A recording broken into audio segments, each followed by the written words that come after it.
Hai, halo kawan-kawan pecinta catur dan selamat datang kembali di Naruchess Channel. Di video kali ini, saya akan bahas percatur yang sangat menarik yang dimainkan antara Yusraul Capablanca melawan Makin Musaidov. Permainan ini terjadi pada bulan Juni 1922. Dan baiklah kawan-kawan, kita langsung permainan. Di sini Capablanca sebagai putih dan Musaidov memegang hitam. Permainan dimulai dengan E4 dan E6, lalu pion D4 dan pion ke D5.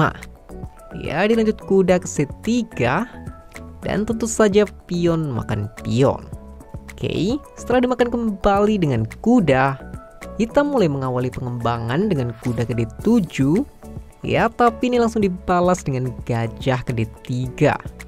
Dan masih pengembangan awal lagi, gajah ke E7.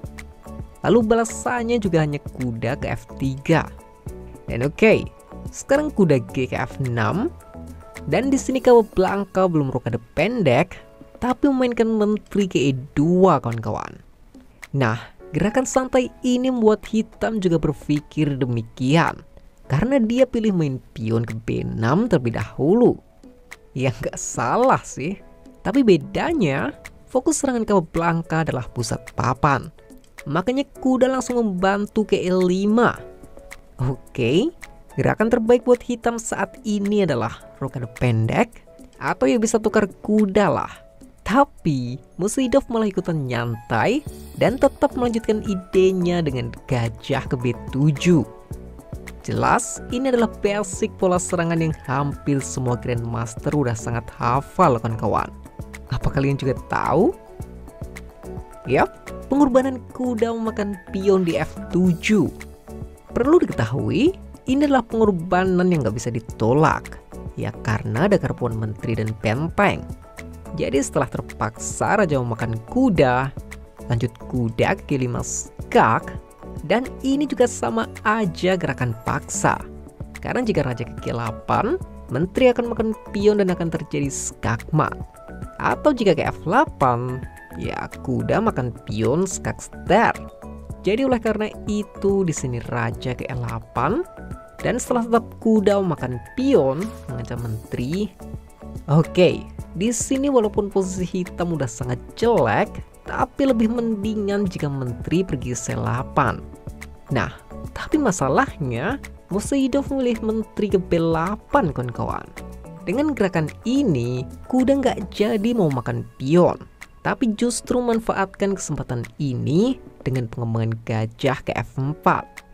Lihatlah, sekarang pion ini benar-benar nggak bisa dilindungi lagi.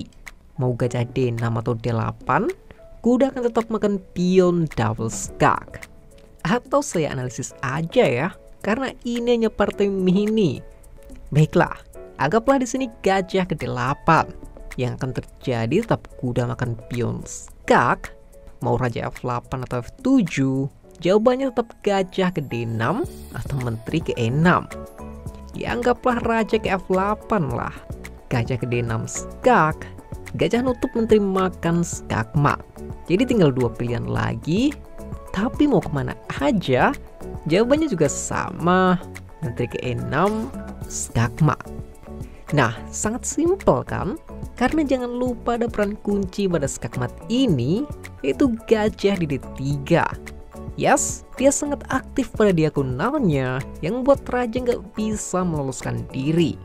Jadi baiklah, kita kembali ke permainan. Minimal sekarang kita tahu jika ingin menjaga pion, gajah harus ke D6.